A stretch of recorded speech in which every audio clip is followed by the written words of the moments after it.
the process, perhaps which one can call perhaps the conquest of India, takes place from really the kind of 1750s until the early 19th century.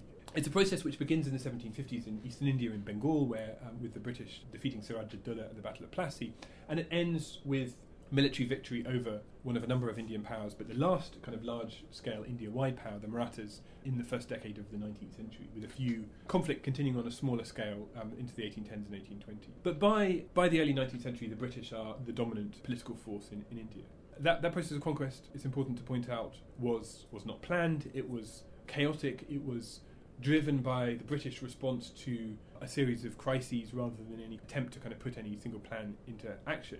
And thus the particular causes of particular battles was different in different places, which means actually that the way in which the British governed the different parts of India that it acquired is very different from one place to the other. But what I think you can note, though, is a shift occurring through the late 18th and early 19th century, a shift from an earlier attempt to govern through Indian intermediaries and to sit back from the direct administration, the direct taxation, the direct administration of justice, the direct employment of police forces, etc., to maintain something like law and order. What one can notice is a transition occurring in the late 18th century from a British attempt to govern with Indian intermediaries to an attempt to rule directly with British officers stationed across the Indian countryside.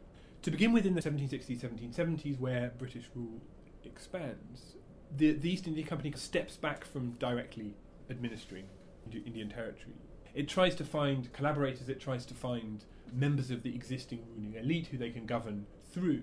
And so in some cases one has a sovereign who, if you like, is a kind of puppet ruler of the East India Company. In other cases where the East India Company becomes sovereign itself, it tries to put effectively Indian prime ministers in place or Indian supervisors of large areas of territory and so forth. But what happens is, through the late 18th century, pressure, and in particular financial pressure, from across the British Empire, lead the British to step up their direct administration of territory and expand the extent to which the British officers are directly doing things like collecting tax and sitting in courts administering disputes, trying criminals, resolving property disputes and so forth.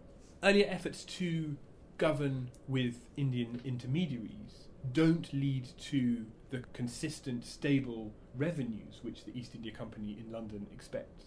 They rely upon a process of negotiation, on a process of back and forth between the British and Indian rulers, and not the regular, consistent payment of revenue which the company's stockholders rely on.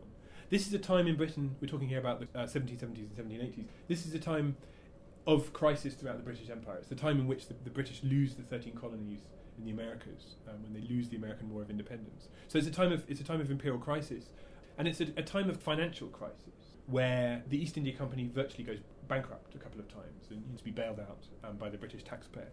And so the kind of desire for some kind of regular, consistent income from India is motivating British policymakers, and it's believed to be that the only way in which the British believe that that's possible is through the appointments of British revenue collecting agents, British judges, and so forth. And so one has, for example, the Governor General Warren Hastings of Bengal in 1773 talking about the need for the company to stand forth as Dewan. Dewan is the position of chief revenue collecting officer which the company possesses. And one has a similar process in other areas where over a period of 20, 30, 40 years the company is trying to directly administer Indian territory. And that process of direct administration, though, is not the result of any plan. There isn't a blueprint for how India should be governed. It's an ad hoc process of trial and error and of one mistake, if you like, following another, and one crisis following another. The British, increasingly throughout the late 18th and early 19th century, introduce their own forms of law, for example. They become increasingly authoritarian. They believe that they have the capacity to transform Indian society increasingly. Yet this more aggressive and transformative attitude, I think, doesn't come from any clear blueprint of how India should be governed. It's not the result of any imperial ideology necessarily, but it's a consequence of a series of crises in which other ways of doing things don't work, in which the British don't trust the Indian intermediaries who they are trying to rule with, and think that the only way in which it's possible for them to actually govern is if they make things up themselves, if they impose their own laws, cut their own rules, and so forth.